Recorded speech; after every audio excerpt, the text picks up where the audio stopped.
So I'm going to talk today about election logging and the free speech framework in Singapore. So what I'm going to talk about today is firstly what the Constitution says about the right to freedom of speech and its limitations. This is an area which I research because I teach constitutional and administrative law at SMU. Then I'm going to just give two examples of limitations on free speech that are relevant to election blogging. So I'm going to say something about defamation law, and I'm going to say something about party political films, which has already made a bit of an appearance in this election round. And I believe that Benjamin will talk about other election regulations that are more specific to the election process. Okay, so first I'm going to talk about the constitutional right to freedom of speech and its limitations. So, freedom of speech. Firstly, starting with the basics, the Constitution is the supreme law of Singapore. And this means that any ordinary statute that is inconsistent with the Constitution is actually void. And in our Constitution in Singapore, there is a section called Part 4, and Part 4 contains a Bill of Rights, and this is a list of the fundamental liberties that are guaranteed to people. And of course, the one that concerns us today is Article 14, and specifically 14 sub-article 1 sub-article A, which says, subject to clauses 2 and 3, every citizen of Singapore has the right to freedom of speech and expression. So the first thing to note is, it does not apply to non-citizens. It's very specific. There are some rights in the Constitution that apply to citizens, and some that apply to all people. This is one of those that applies only to citizens. So this technically means that non-citizens don't have a constitutional right to free speech. The court has said in a case that, well, free speech rights are also protected at common law, but it's supposed to be a lower level of protection and one that's more easily overridden by statute. So, in theory at least, citizens are supposed to have a higher protection because it's in the Constitution. But as I'll point out, in reality it doesn't really make a lot of difference. Okay, so in two cases, the courts in Singapore have actually said that the right to freedom of speech includes, firstly, the right for a person to communicate and disseminate information, and secondly, the right of someone who's wanting to access the information to do so. However, even though the court has made these statements, it does seem that these rights are subject to the laws enacted by Parliament. And I find this very strange because it should be the other way around, right? Ordinary laws should be subject to the Constitution, and yet the way it seems to work in Singapore is that the courts are very reluctant to give the right of freedom of expression any kind of teeth. So what happens in reality is the courts will uphold the constitutionality of other kinds of laws, or at least they seem to want to do so. Okay? And I think this is probably because of the limitation clause. So just now we looked at Article 14.1a. In the very same clause, Article 14.2a says, Parliament may by law impose on the rights conferred by the earlier clause such restrictions as it considers necessary or expedient in the interest of, and here follows quite a long list, so I've just extracted some parts. Firstly, public order, and restrictions designed to provide against contempt of court, defamation, or incitement to any offence. And of course, if you want to have a look at the full text, it is available online at Singapore Statutes Online with this URL. So, in a 2005 case, the High Court looked at this clause and interpreted it in a very broad way. And essentially, the upshot is that as long as Parliament passes some kind of legislation, or a government department or authority makes a decision for any of the purposes that are stated in Article 14.2a, the courts actually will find the legislation or decision is constitutional. So it's a very, very favorable position to the government, essentially. They have never struck down any law on the basis that it violates Article 14, which I think is quite surprising. So therefore, if we analyze Article 14.2a, it first says that if a particular law is passed for the purpose of public order, then it has to be necessary or expedient. Necessary or expedient is a very easy test to satisfy, especially expedient, because expedient means convenient. So long as the Parliament thinks it's convenient to have this law, it can pass it, and the court has said that's fine. A slightly different test may apply to the second half of 14.2a, because you remember that there seem to be two parts, right? One part says there are certain grounds where it must be necessary or expedient for the Parliament to pass a law. Then the second part, which deals with contempt of court, defamation and incitement to any offence, it just basically says Parliament may pass restrictions which are designed to provide against defamation. There's no test even of necessary or expedient. So it looks like Parliament has a pretty free hand in enacting laws that provide against, for example, defamation. So I'm going to look now at the issue of defamation. Defamation is actually a common law action, which means that it is a civil or non-criminal proceeding. And essentially its purpose is to protect a person from untrue statements that would harm his or her reputation with others. And the classic definition is that it is publication of material that reflects on a person's reputation so as to lower him in the estimation of right-thinking members of society generally. So if an average, normal, sensible member of the public reads this statement and says, oh my goodness, I think this must be a very bad person or something like that, then that person has been defamed or causes the person to be shunned or avoided. That's the classic test. So an example of a case which may have involved defamation to some extent is the Wendy Cheng case, which happened a number of years ago.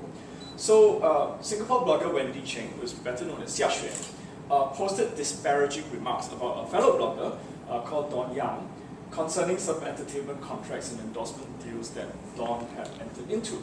She also said, I really don't like to be compared with this person, Don Yang. Then, in July of 2008, Don Yang got a lawyer to send a letter to Xia Xue saying, you either apologize to me or I'm going to sue you for defamation.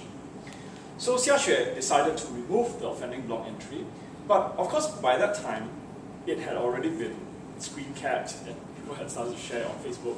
So it just goes to show that once it's out on the net, it's almost impossible to remove. Even though she removed the primary post, it was already out there. Xia Xue also said, look, I'm not going to apologize to you, I have nothing to apologize for. You can sue me if you like.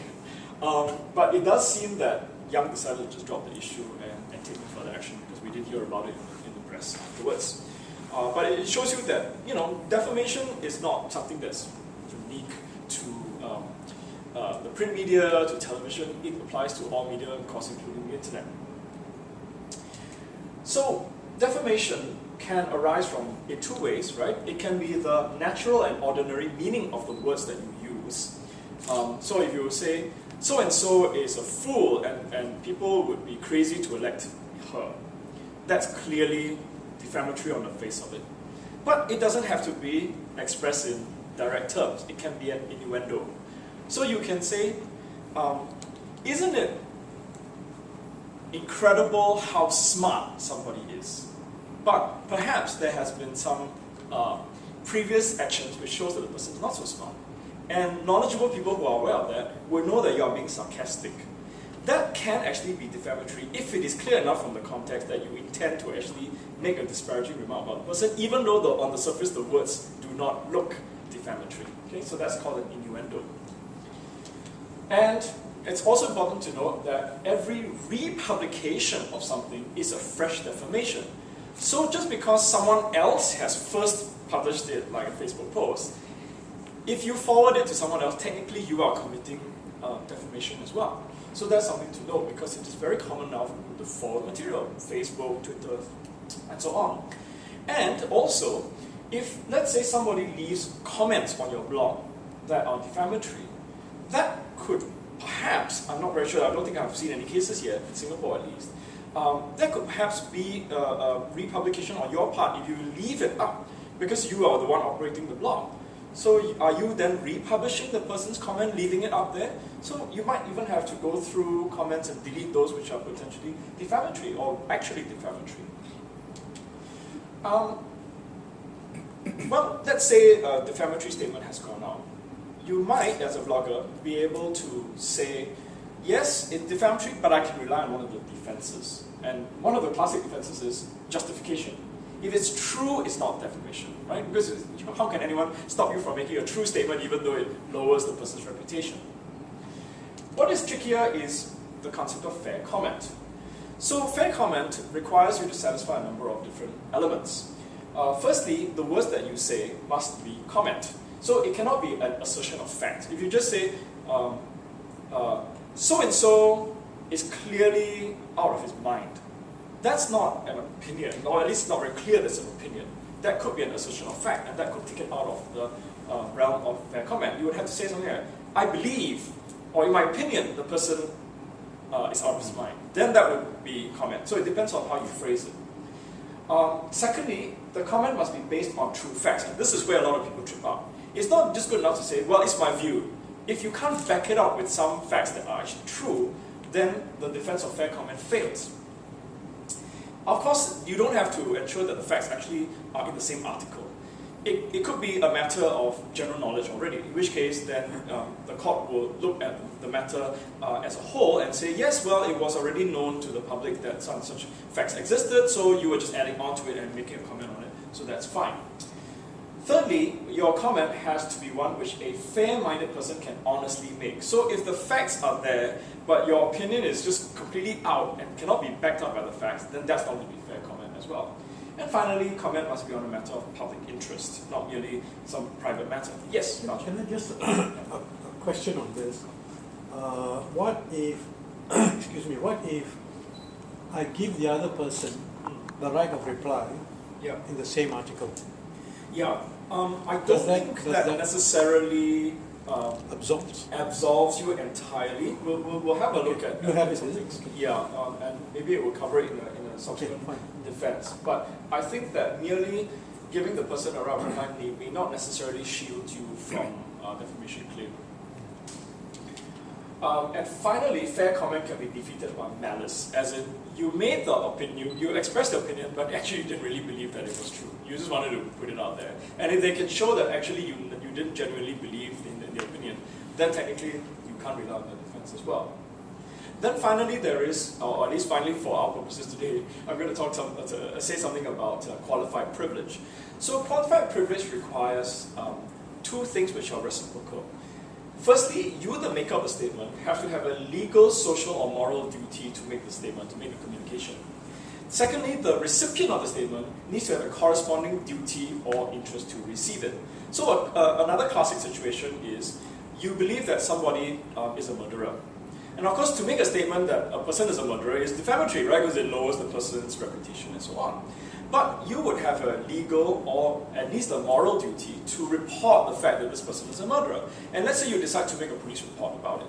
Now, clearly the policeman has a corresponding duty to hear the communication and to act on it, to carry out investigation and to arrest the person. So here there is a clear reciprocal relationship between the interest of the person, or interest or duty of the person making the statement, and the interest or duty of the person who's receiving the statement. And therefore, this is a situation of qualified privilege, and it would not be defamatory to make the statement. Again, you cannot make it maliciously, so malice would destroy the defense of qualified privilege.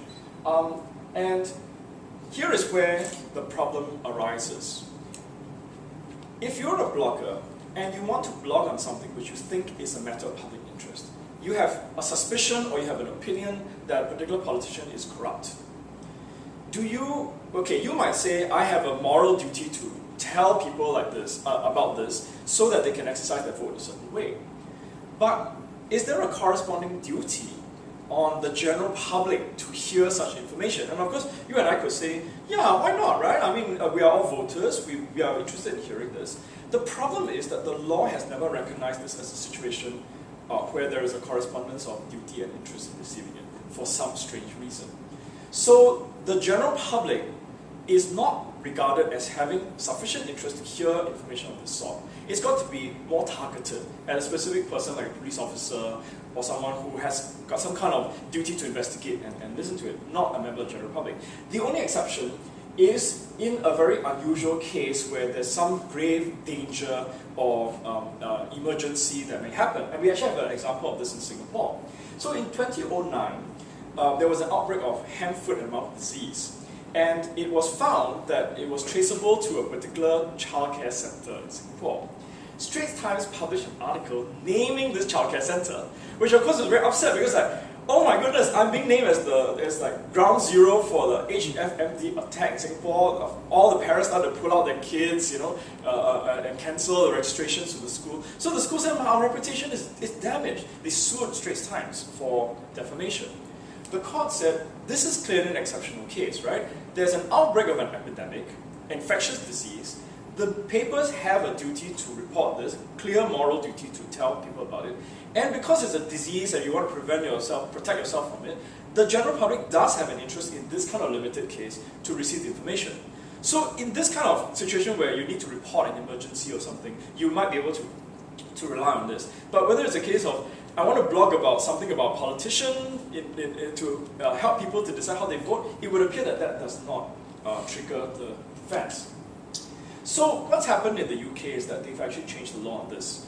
They've introduced in a very recent act called the Defamation Act of 2013, a defense of making a statement on a matter of public interest. You can't get any wider than that, right? So if you're a journalist in the UK now, you say, I am now making a statement on a matter of public interest. Public interest is not defined in the Act, so it's up to the court to say, is it or is it not in the interest of the public to know? I mean, clearly not everything is in the public interest, right? It may not be in the public interest to know that the Duchess of Cambridge is sunbathing nude in France. But lots of other things could well be of public interest. And so it becomes a very flexible defense that journalists as well as bloggers can rely on. And of course this defense would place a lot more emphasis on freedom of speech than on the protection of reputation. So far, the law in Singapore is not like this. We haven't followed suit yet. And it remains to be seen whether we will at any stage ever follow suit in this way. Okay? So I just wanted to throw in this part as well because a recent incident has happened. Defamation technically could also be a criminal offense under the Penal Code, section 499. And it is defined as making or publishing any imputation intending to harm or knowing or having reason to believe that such imputation will harm the reputation of a person. So what you're doing is you're deliberately making a statement knowing that it's going to harm the person or or having reason to believe that in the normal course of things he or she will be harmed. Okay? And in addition, there's a specific provision of the Parliamentary Elections Act, section 61, subsection 1, subsection F, which says that it is an offence to make or publish before or during any election for the purpose of promoting or procuring the election of any candidate, any false statement of the withdrawal of, I'm sorry, I think I quoted the wrong one. I quoted the one after it. It's actually an offence to make any statement before or during any election, to make a statement that harms any candidate's chances at the election. And I raised these two provisions because, as you all are quite aware, I think, an anonymous letter was sent to a WP candidate a few days ago, alleging that he has been involved in some kind of marital infidelity. So clearly, this could have the potential of damaging his chances at election. People will say, what's going on here, even if it's not true, and he's denied it. And he's made a police report about it, so possibly on the grounds of either this provision or the Penal Code provision. And it would be interesting to see whether the police go ahead and investigate and find out anything about who has actually sent this anonymous letter. So now I'm going to touch on party political films, which are again another form of restriction on freedom of speech, which are relevant to bloggers. So we have an act called the Films Act of Singapore, and under the Films Act, Section 33, it's an offence to make or to reproduce, distribute or have for distribution purposes, or to exhibit or possess for exhibition purposes any party political film. I think we can assume for current purposes, I won't go through the very extensive definition of what is a film under the Act, that a video clip that you make would be a film that you post online, okay? And so a party political film includes a film which is made by any person and directed towards any political end in Singapore. And what's a political end? So directing towards any political end is defined as a film which contains wholly or partly, number one, any matter which, in the opinion of the Board of Film Censors, is intended or likely to affect voting in any election or national referendum in Singapore. So it's specifically made for the purpose of trying to convince you to vote one way or another. Or references to or comments on any political matter which, in the opinion of the board, are partisan or biased. And then follows a very long definition of what a political matter is. And you can see that it is very extensive. It includes, of course, an election, a candidate. But it also includes an issue that is before the election. The government itself, or any previous government, or any opposition to the government, or opposition to the previous government, a member of parliament, a current policy of the government, or an issue that is of public controversy in Singapore, which doesn't even have to be tied to the election, right? It could be anything. It could be publication white paper, Section 377A. It could be anything of that sort, which is a matter of current controversy in Singapore. Or, of course, the discussion about a political party. Okay. Yes. Could the video that we are recording now be a party political film? So it could be, but we then have to look at the exclusion.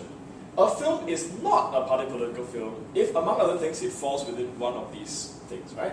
It is made solely for the purpose of informing or educating persons on the procedures and polling times for any election or national referendum in Singapore. Okay, maybe it doesn't quite, your film doesn't quite follow under that, so we have to look on and see whether we can fall within any one of these other exceptions.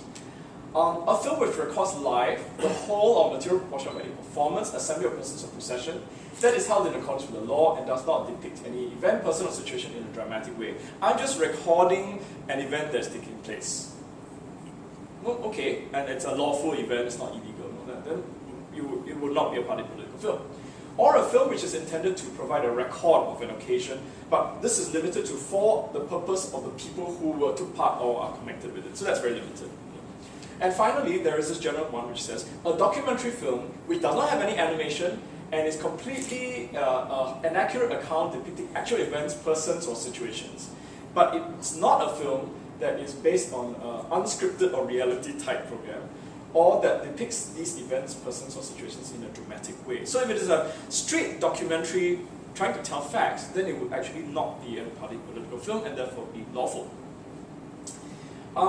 This is of course relevant because, again, very recently, the SDP put up on YouTube this video called Happy Washing Powder. Did anyone see this? Yes. Yeah. What, tell us about it. So what was it about? It was a lady who was trying to wash t-shirts using a particular type of washing powder.